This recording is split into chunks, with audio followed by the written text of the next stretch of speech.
Les professionnels du Grand Sahel d'Afrique et du monde, mon bonsoir à vous. Nous avons lancé le direct tout à l'heure et malheureusement notre direct a été coupé.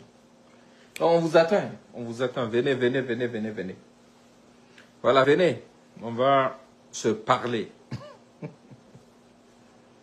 Venez pour qu'on se parle. On attend tout le monde. Partagez au maximum pour que le maximum de personnes puissent être au courant du fait que nous sommes dans le live et que nous sommes prêts à parler. Voilà, à parler, partagez le direct. Voilà, c'était coupé tout à l'heure. Vous savez, nous, on est habitués, c'est pas maintenant, depuis les années 2017, à chaque fois quand on essaie de faire certaines choses, il y a des conglomérats de fétichistes, de francs-maçons et autres qui passent leur temps à nous attaquer. Mais on est né blindés. On est né blindés. Donc, du coup, ça, nous sommes insensibles à ça. Partagez au maximum pour que le maximum de personnes puissent venir. C'est vrai, ça fait le deuxième direct aujourd'hui. Ça fait beaucoup, mais il le faut. C'est indispensable. On va fond commun. On va fond commun. Déjà, j'ai même le lien de la vidéo. On va fond commun. Donc, partagez. On attend les gens. On attend les gens. On en avait conversé et ça s'était coupé. Partagez. On continue d'attendre quelques secondes. Le temps que je finisse de faire ce que j'ai à faire. Voilà. Continuez le partage. Continuez de partager. Continuez de partager notre live. C'est intéressant. Hein? Continuez de partager notre live. Voilà, ne vous fatiguez pas, hein? Il faut partager. Ça fait rien, partagez. On est déjà là-haut, on va faire comment? Il faut partager. Voilà. Parce qu'actuellement, il y a des gens qui sont à la prière. Et c'est un live imprévu, tout. Mais continuez le partage. Le temps que le maximum de personnes puissent être là. Voilà. On va être bref, on va même pas être très long même. Donc, partagez. Voilà. Peuple révolutionnaire du Grand Sahel d'Afrique et du monde, mon bonsoir à vous. Vous savez, on a beau se répéter, il y a des gens qui continuent à se faire prendre dans le piège de l'ennemi. L'ennemi est sournois, fourbe. D'abord, il y a des individus qui fuient pour aller se cacher dans les couches d'Emmanuel Macron, ou bien, je ne sais pas, de Brigitte, ou bien, je ne sais pas c'est quoi, Trogné, et qui, depuis là-bas, essayent de monter les Burkinabés les uns contre les autres. Certains vont se réfugier dans la couche de Dramane, et depuis là-bas, essayent de manipuler les gens. Nous avons averti à plusieurs reprises ici. On vous a dit de faire une analyse simple pour comprendre que ces gens-là, ils ne sont pas en train de lutter contre le pouvoir du président Traoré. Ils ne sont pas en train de lutter contre la révolution. Ils sont en train de lutter contre notre peuple et son armée. Et ils sortent pour vous dire, non, en fait, nous on n'est pas contre l'armée, nous voilà. Je vais vous dire une chose simple. Partagez au maximum.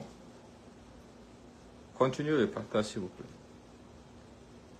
Je vais vous détailler des choses qui vont vous montrer que ces gens-là ont toujours travaillé contre notre armée. D'abord, à l'arrivée du président Ibrahim Traoré, quand le recrutement massif des VDP avait été lancé, ces mêmes farfelus s'étaient insurgés contre le fait qu'on arme les Burkinabés pour qu'ils défendent leur village. Mais qui va défendre nos villages à notre place? Quand il y a eu la guerre civile ici aux États-Unis, qui a combattu? C'était des Américains. Il n'y a pas de civils ou de militaires. Quand la France était en pleine Deuxième Guerre mondiale, pourquoi elle a mobilisé tout son peuple? Quand l'Angleterre était sous les bombes allemandes, pourquoi les Anglais ont mobilisé leur peuple? Pourquoi? Pour défendre la terre. Donc quand c'est notre tour, les gens estiment que non, nous ne devrons pas le faire. Mais ça fait rire. Ça, c'est juste une parenthèse.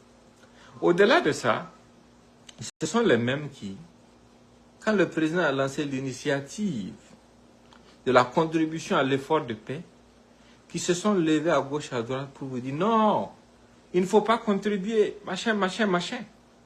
Aujourd'hui, nous avons des équipements de tout genre qu'on ne pouvait pas se permettre, dont on ne pouvait même pas rêver.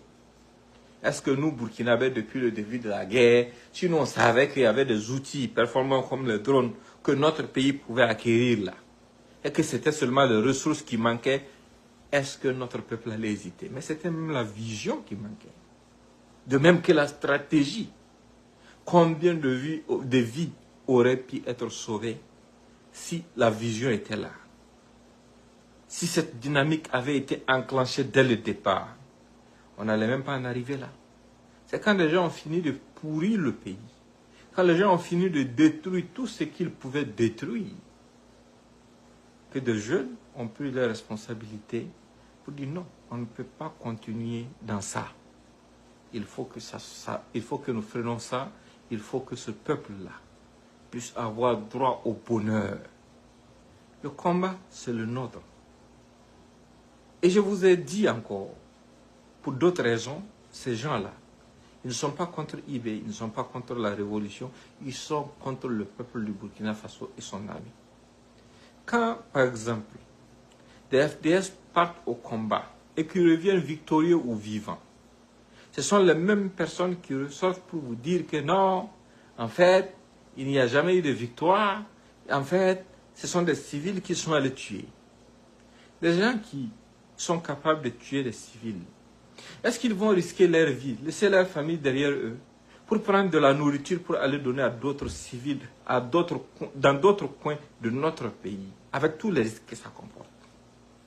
Ça, c'est un manque de respect à notre armée. C'est un manque de respect au sacrifice de tous ceux qui ont donné leur vie pour protéger les populations civiles de notre pays. Et quand malheureusement nos hommes tombent, ce sont les mêmes farfelus qui reviennent vous dire, vous voyez, les gens sont en train de tomber, les gens sont en train de quoi. Mais c'est vous-même vous dites aux gens de ne pas combattre. C'est vous-même vous dites dans vos communications aux gens de fuir.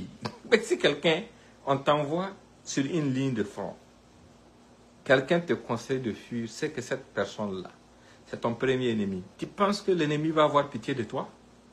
L'ennemi ne va jamais avoir pitié de toi.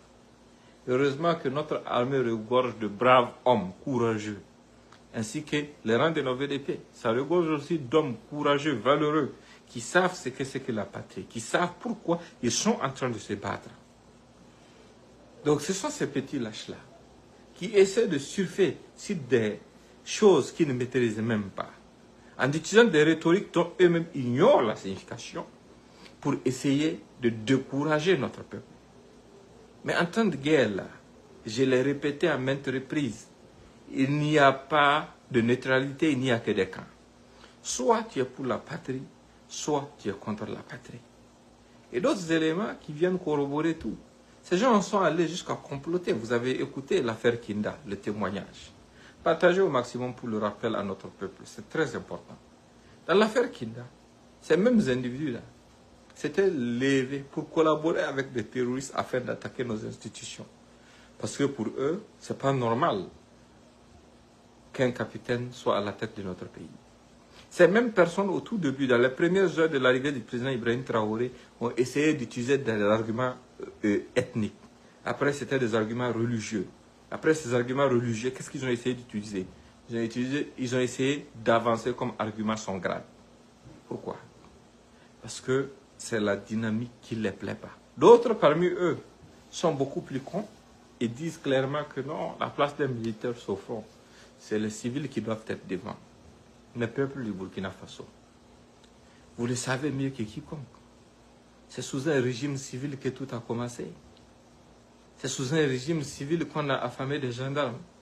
C'est sous un régime civil que les terroristes ont reçu des sacs d'argent, des mallettes d'argent pour pouvoir organiser, pour juste permettre à des politiciens d'organiser des élections et continuer à danser, à se foutre de notre peuple.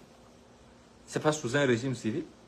Aujourd'hui, nous sommes face à une situation qui demande beaucoup de rigueur.